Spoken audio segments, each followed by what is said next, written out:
Welcome to Never Not Sailing. I'm Danielle and this is Tyler, or Captain Woodsy. Our sailing journey began from Adelaide with grand dreams to cross the Great Australian Bight and see how far we could get in a year. Turns out, the Southern Ocean is a fickle beast and we couldn't achieve what we set out to do. So we're on to plan B, which is to explore West Australia by land before heading to Europe to see what kind of mischief we can manage there. Join us every Sunday as the irony of calling ourselves Never Not Sailing grows, because what happens next, nobody knows. Hello, good morning. We're on the way to Scotland. Scotland!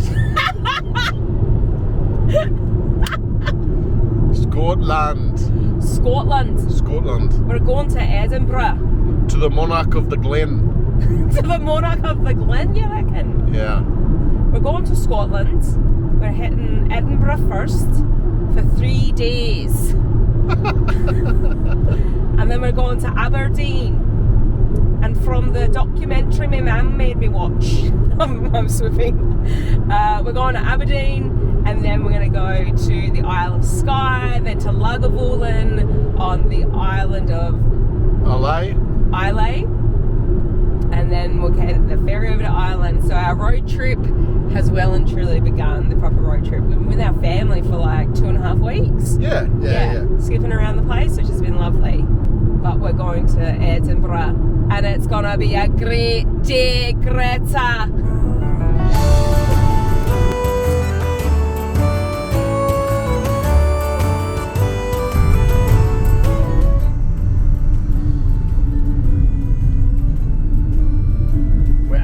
In the clouds. When you hear that in songs, it sounds romantic, but you're on the Scottish moors. It's a little scary. In the physical, actual clouds. I've never driven in clouds. Is it clouds or is it fog? This is clouds. Yeah. I should drink with myself.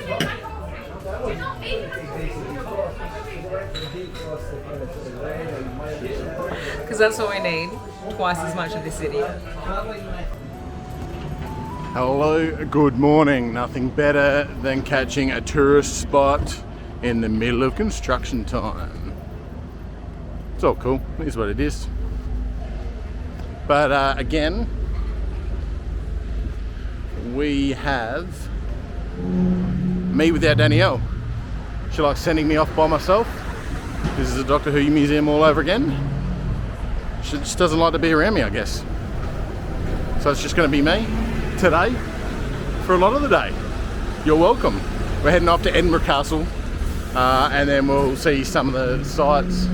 There's like Princes Street, the Royal Mile or some shit. Give that a go.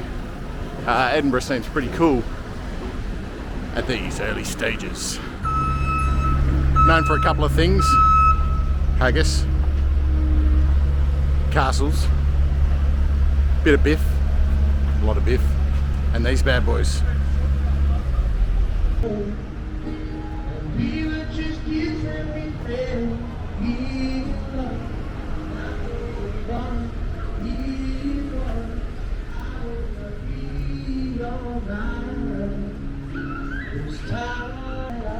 Dotted around this city is all these monuments to art and science and politics, more so than religion that you tend to see around Europe and the UK so far that we've come across, which is nice. It's different.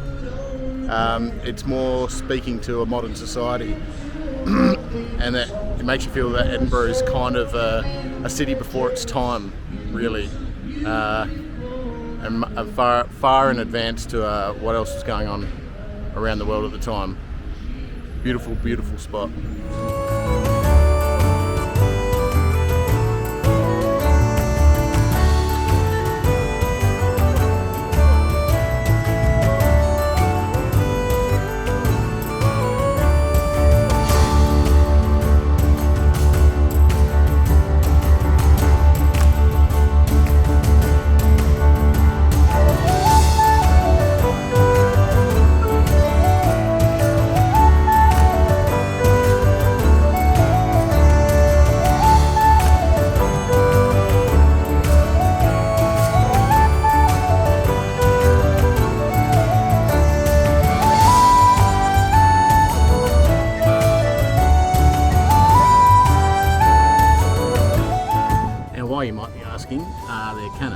hinting at their very own city.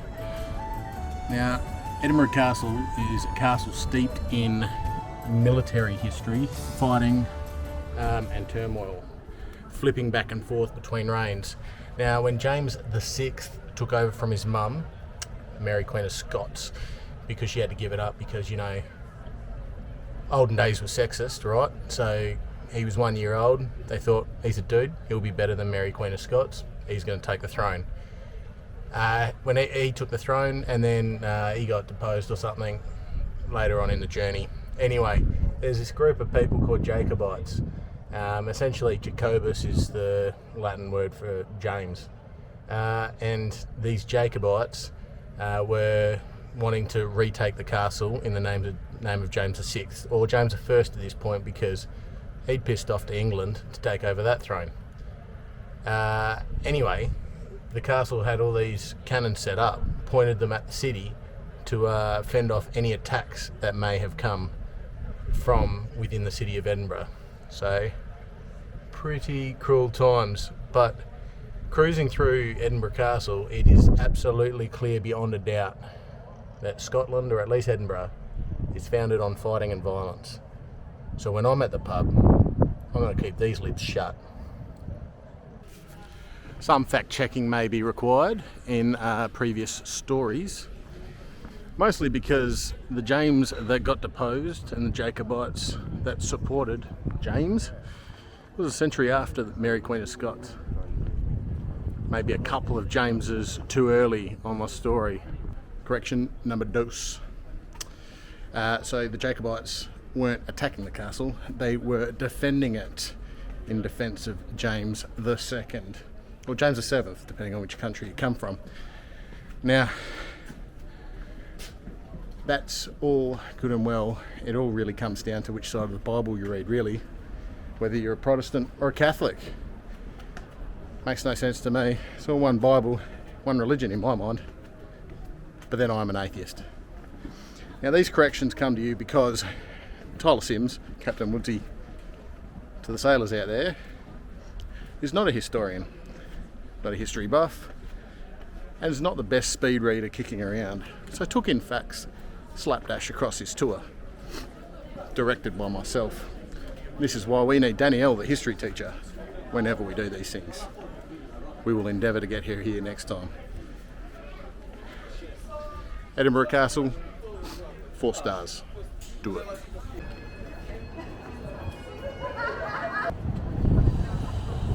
I found it. A clock that's done right.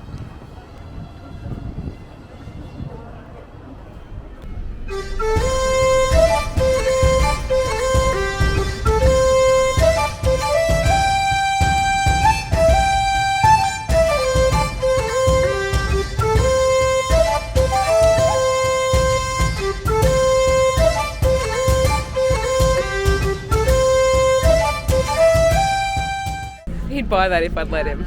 He really would. Hello, good morning. We are here in sunny Edinburgh. So this is why I can't be a travel show host, because I can't get my lines right. We're in Edinburgh in our first stop on our Scottish tour. Tyler already went to the Edinburgh Castle yesterday because I've already been on a previous trip. Haven't seen the footage yet, so I don't know what smack he's talking, but I'm sure it'll be delightful. We're off in full tourist beast mode today. I am up bun, leggings as an outer garment, sand shoes, and SPF in my chapstick. We're going to head to the Royal Britannia. You're going to hit your head. We're trying something new. I don't know that it's really working successfully. But we're here in Scotland. We're here in Edinburgh, which is the capital of Scotland. And we're going to walk around and see the sights today. £18 for a ticket to go on and see rooms on a boat. We've got a boat. We know what rooms are about. Outrageous. And we have a budget. Yeah, true. We'd rather spend the money on sandwiches and pints. Royal Britannia. There she goes. For context, Danielle's quite small. Put your hand against it for context. That shows you the size of it. It's actually not that big. What is the Royal Britannia? It's the ship that the Royals cruise around on, or used to before it was decommissioned in 1996. 7. That's what I said. Did you know the Royal Britannia featured in season 2, although no filming took place on board? We were thrilled to work closely with art director James Wakefield and his team of researchers over several weeks to ensure that the many scenes set on board were as accurate as possible. Thank you, the Royal Yacht Britannia.co.uk. Respect the research. Always cite your sources. The fucking wind, man.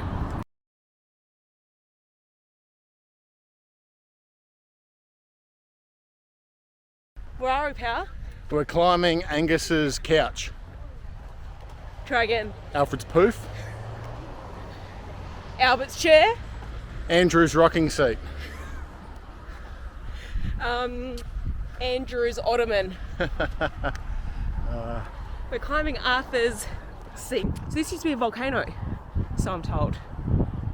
Respect the research.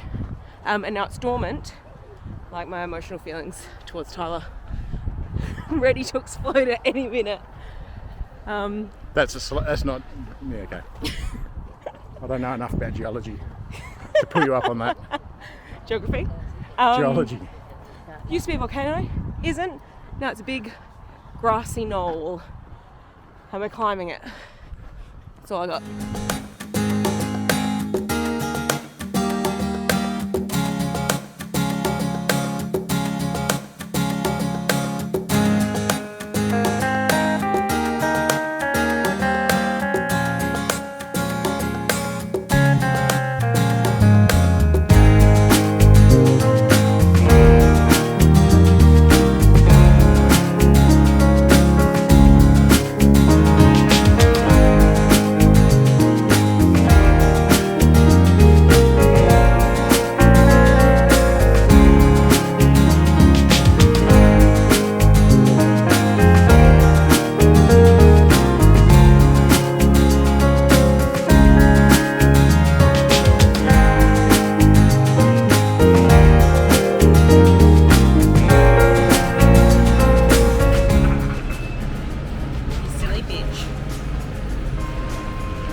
Like the Central Arcade in Adelaide. Do you reckon they pinched it from us? I think so. So we've just walked into the Kingdom of the Scots section in the Scottish Museum, and the very first thing that you see when you walk in is this quote on the wall: "As long as only 100 of us remain alive, we will never on any conditions be brought under English rule." And the same remark: "For we fight not for glory nor riches nor honours, but for freedom alone, which no good man gives up except with his life." So this is from hundreds, if not 1,000 years ago. And it's just crazy to me that Scotland is still under English rule, technically.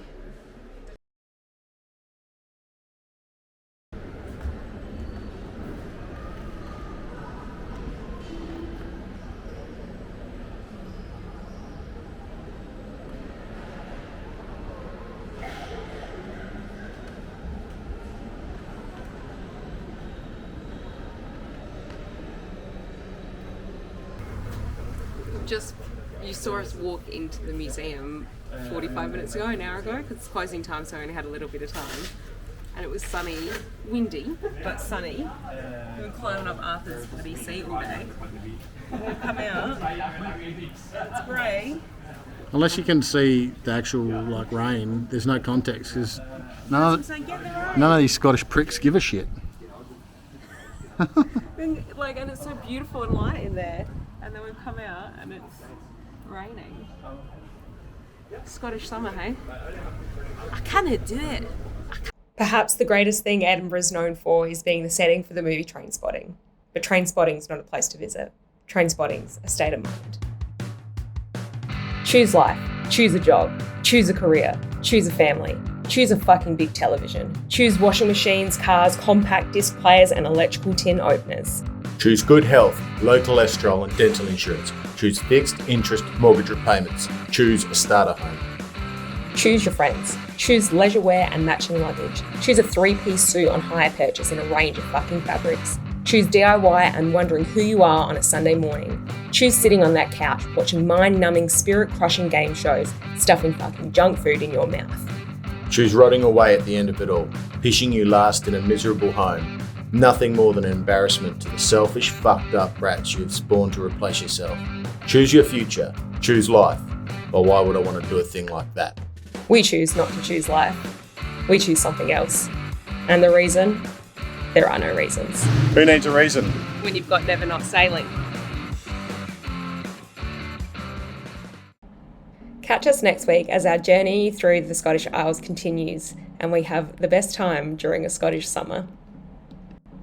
Thanks heaps for watching. Please make sure to click the thumb, subscribe, say hello to us in the comments, and take care of yourselves. Until we see you next time on Never Not Sailing.